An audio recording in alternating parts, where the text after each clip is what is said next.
मैं राहुल कुमार तिवारी, आपका होस्ट और दोस्त, फिर से लेकर आया हूँ एक नई वीडियो। आज आप देखेंगे पाइथन के अंदर आइडेंटिटी ऑपरेटर।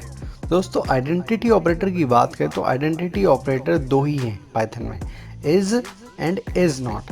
एंड दोस्तों, ये पाइथन में ही है और लाइक सी प्लस प्लस में तो नहीं है। सो आइडेंटिटी ऑपरेटर की बात करें तो identity operators are use to compare the object, not if they are equal. ठीक है दोस्तों, इक्वल नहीं, जैसे x की वैल्यू 2 दे दी एंड y की भी 2 दे दी। अगर मैंने x में वैल्यू डाल दी लिस्ट की फॉर्म में 1 2 3 एंड एक और वेरिएबल बनाया y एंड उसमें भी मैंने वैल्यू डाल दी 1 2 3। दोस्तों, ये तो आपको पता ही, कंप्यूटर में जो भी डेटा स्टोर होता है वो मेमोरी के अंदर स्टोर होता है। सो मेमोरी तो डिफ़र करेगी ना, जैसे आप जहाँ रहते हैं वहाँ का एड्रेस कुछ और होगा और जहाँ मैं रहता हूँ मेरा एड्रेस कुछ और है। सो यहाँ पर भी ऐसा ही है, आप एक वेरिएबल बनाएंगे, उसमें डेटा डालेंगे, वो एक पर्टिकुलर मेमोरी लोकेशन पे होगा, और जो दूसरा वेरिएबल बनाएंगे उसमें डेटा डालेंगे वो दूसरे मेमोरी लोकेशन पे होगा। सो जब मेमोरी लोकेशन डिफ़र होंगे इसका मतलब वो सेम नहीं है। सो यहाँ पर identity operator are use to compare the object को कंपेयर करेगा, not if they are equal but if they are actually pointing to the same object with the same memory location. So इस operator का answer जब भी true आएगा जब दो variable same object को पॉइंट कर रहे हो with the same memory location, ठीक है, और सेम वैल्यू होना ज़रूरी नहीं है, यहाँ पर सेम मेमोरी लोकेशन और सेम ऑब्जेक्ट का होना बहुत ज़रूरी है। So is operator return true if both variables are the same object and pointing to the same object having same memory location, and is not returned true if both variables are not pointing to the same object. Okay, so let's see with the help of an example. So x equals to 1 2 3।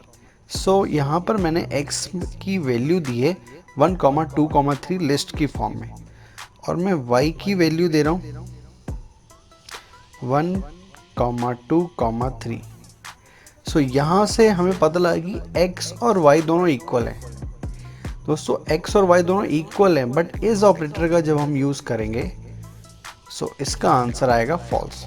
सो मैं लिखा x is y। सो क्या x और y दोनों same memory location पे? नहीं, इसलिए answer आया false. अब मैं यहाँ क्या करता हूँ, अब मैं यहाँ कर रहा हूँ एक और z का नाम का वेरिएबल बनाया और x की जो भी वैल्यू है वो कॉपी कर दी, असाइन कर दी z में, ठीक है।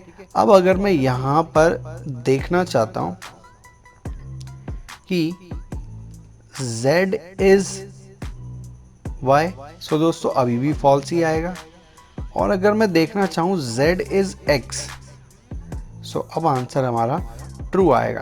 क्यों? क्योंकि x क्या कर रहा है, अपनी वैल्यू असाइन कर रहा है, अपनी वैल्यू असाइन कर रहा है, इसका मतलब वो पॉइंट करवा रहा है इस मेमोरी लोकेशन को, ठीक है। सो इसलिए आंसर यहाँ पर ट्रू आया। अच्छा, अगर मैं यहाँ लिखूँ प्रिंट, मैं लिखा x is equals to y, क्या x और y इक्वल है?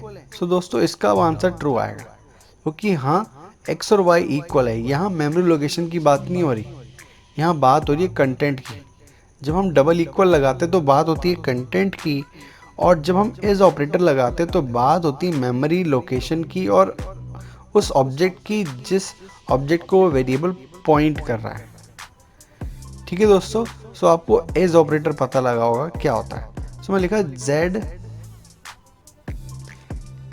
Is not x, so z is not x। तो दोस्तों अब क्या आएगा आंसर? अब तो आएगा फॉल्स, क्योंकि z और x तो दोनों एक ही को पॉइंट कर रहे हैं।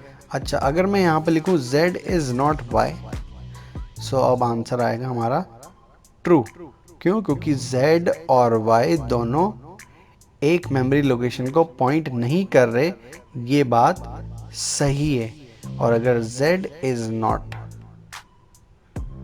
x, सो हमारा आंसर आएगा फॉल्स। क्यों? क्योंकि ये दोनों एक ही को पॉइंट कर रहे हैं। आई होप आपको ये पाइथन आइडेंटिटी ऑपरेटर समझ में आए होंगे। So if you have any doubt please write in the comment section and please subscribe this channel for more update. So thank you guys.